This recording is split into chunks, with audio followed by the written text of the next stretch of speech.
Écoutez Sichot Chalakiyut Zayin, Sikha sur le premier chapitre de Pirkei Avot. Alors dans ce chapitre, le Rabbi va s'arrêter sur la Mishnah 15 qui nous dit que Shammai, il enseigne, fais de ta Torah quelque chose de fixe, dis peu et agis beaucoup, et reçois chacun avec un visage souriant. Alors l'explication la plus répandue pour cette Mishnah, elle est la suivante, ça veut dire quoi? Rends ta Torah quelque chose de fixe. Ça veut dire qu'on doit considérer que la Torah c'est l'essentiel de notre journée. Même quelqu'un qui travaille, il doit faire en sorte que le travail à ses yeux, ça doit pas être l'essentiel. L'essentiel, ça doit être son étude de la Torah.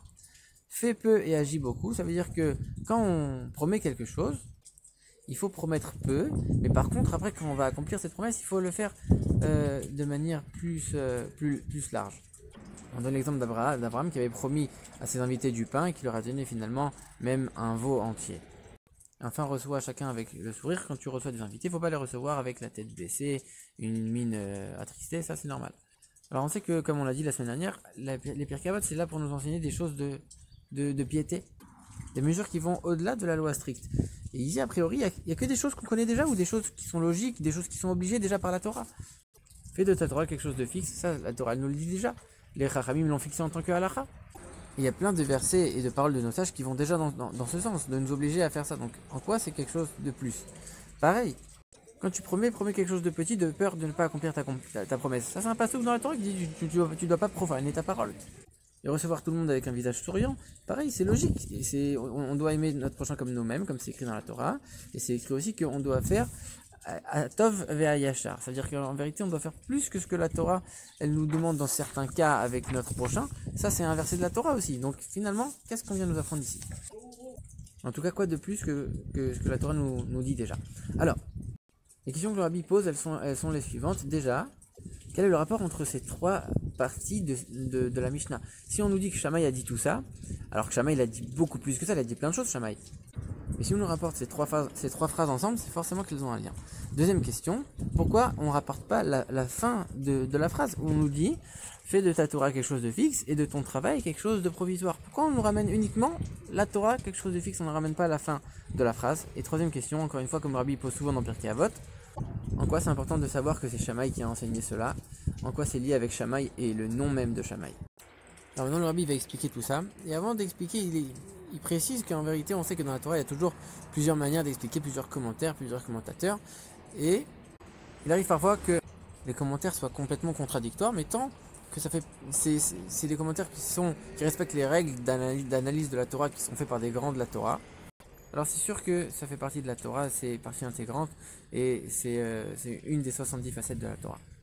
Et donc ici le Rabbi va donner une explication qui n'est pas forcément celle qu'on a vue au début, l'explication du sens simple de la Mishnah. Alors selon le Rabbi, en vérité cette Mishnah elle vient en tant que suite de une des premières Mishnayot du Pérek, du chapitre, qui nous dit comme ça, qui nous dit que encore une fois Shammai a enseigné que non pardon c'est pas Shammai, mais en vérité cette Mishnah que nous on enseigne qui est de Shammai, elle vient à la suite de cette Mishnah justement qui est au début du chapitre, qui nous dit le monde tient sur trois piliers qui sont la Torah, le service de Dieu sous-entendu la prière, et le Gmilut Chasadim, les bonnes actions. Donc on a trois grands piliers, trois grands domaines dans le judaïsme, et en vérité, le Rabbi nous dit, on voit que en général on a du mal à faire les trois. Et donc on doit en choisir un qui sera celui qui est l'essentiel, et les autres seront plutôt secondaires chez nous. Et c'est par rapport à ça que Shammai nous dit, choisis celui de la Torah, fais de ta Torah quelque chose de fixe. C'est sûr que c'est très bien aussi de faire partie de ceux qui font de bonnes actions, mais comme on l'a dit, ici, Pirkei Avot, c'est là pour nous enseigner à faire un peu plus que ce qu'on nous demande. Moi, je te donne un conseil, choisis la Torah. Et maintenant, on comprend pourquoi il nous dit pas, fais de ton travail quelque chose de provisoire. Parce qu'en vérité, ici, Shammai, il n'est pas en train de te dire, délaisse le travail, délaisse les bonnes actions, néglige la prière. Non, il sait que c'est des choses qui sont aussi fondamentales et qui sont aussi des fondements sur lesquels le monde repose. Donc il va pas te dire, fais de ça quelque chose de provisoire. En vérité, il est juste en train de te dire, mets la priorité dans la Torah, point, c'est tout. Et ce conseil, en vérité, Shammai, il le donne à chaque juif, y compris ceux qui travaillent. C'est pas uniquement un conseil pour ceux qui étudient la Torah toute la journée. Il est en train de te dire, même si toi tu fais partie de ceux pour lesquels ce grand principe d'étudier la Torah, c'est pas l'essentiel, pour toi c'est soit la prière, soit les actions, alors ne t'inquiète pas, tu peux aussi faire en sorte que la Torah ce soit l'essentiel. Même si en quantité ce sera 5 minutes, 10 minutes par jour, il faut que ça, à tes yeux, ce soit comme l'essentiel de ta journée. C'est juste ça le conseil que Shammai donne. Après avoir donné ce conseil, Shammai il continue. On sait qu'on nous dit toujours l'étude elle est plus grande que tout, parce que l'étude de la Torah elle amène à l'action. Alors dans ce cas-là, on aurait pu penser, donc l'essentiel de l'étude, c'est l'étude qui porte sur la halakha, sur les actions. Puisque l'étude doit mener à l'action, l'essentiel de l'étude, c'est l'étude qui porte sur les actions, sur les halachot. Donc moi, je vais me concentrer sur l'étude des halachot, qui sont des lois tranchées, qui sont concrètes dans la vie de tous les jours. Tout de suite, Shammai, il rectifie le coche et il te dit non. Et mort mais hâte. Dis peu. Ça veut dire quoi, dis peu?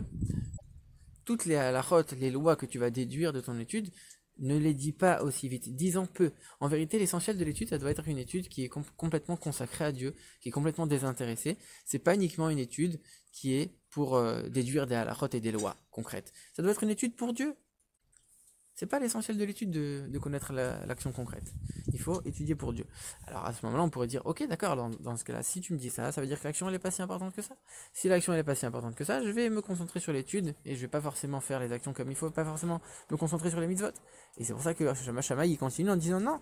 Et mort mais hâte, dis peu, que ton étude ne soit pas essentiellement centrée sur l'action, mais assez herbé, fais beaucoup de mitzvot. Ça n'empêche pas qu'il faut faire beaucoup de mitzvot.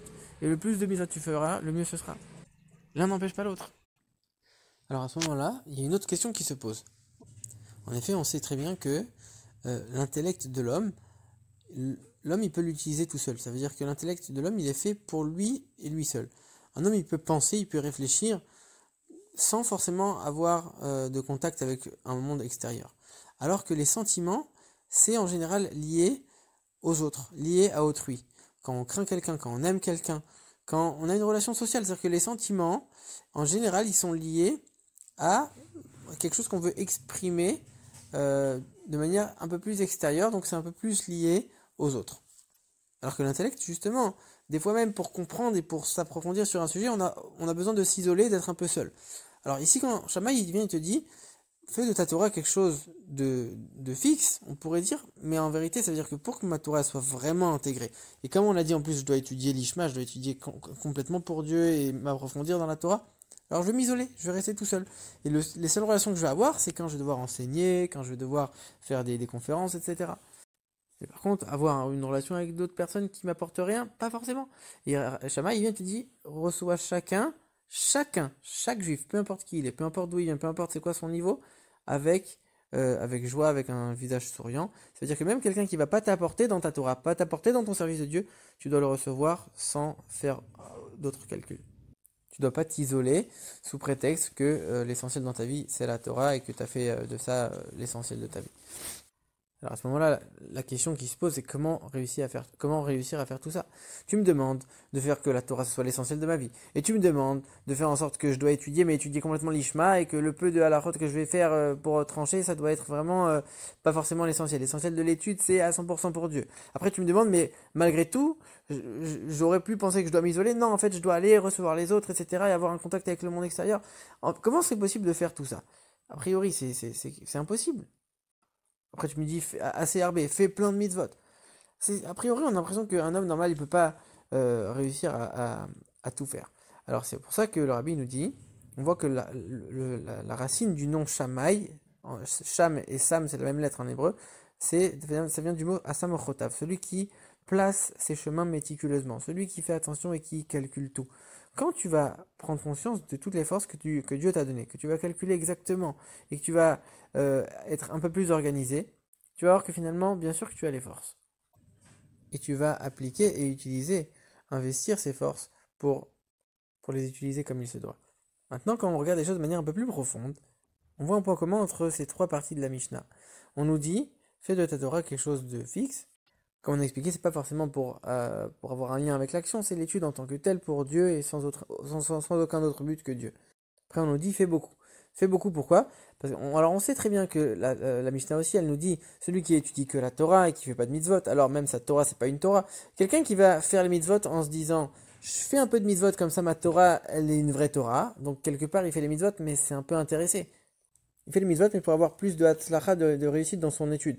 Alors, Rabbi dit non. Quelqu'un qui fait, ici, quand on parle dans cette deuxième partie de la Mishnah, de quelqu'un qui fait les mitzvot à 100% pour Dieu, uniquement parce que Dieu lui a demandé, et pour rien d'autre. Et enfin, la troisième partie, reçoit chacun avec le sourire. C'est chacun, comme on l'a dit, même quelqu'un qui va rien t'apporter.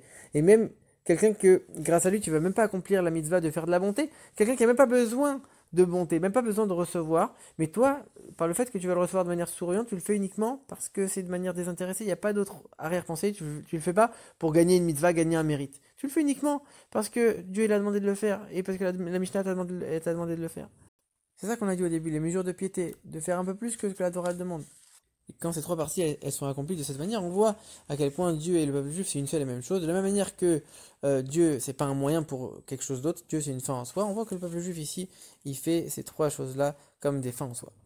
Et cette notion que Dieu, le peuple juif et la Torah c'est une seule et même chose, ça apparaîtra clairement quand Mashiach viendra. Là on le voit pas de manière évidente.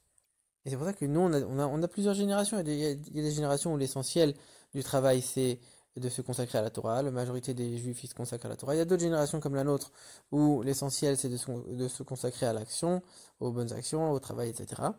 En vérité, même tout ça, c'est lié au nom de Shammai, parce qu'on sait que quand Mashiach viendra, la halakha sera tranchée comme Shammai.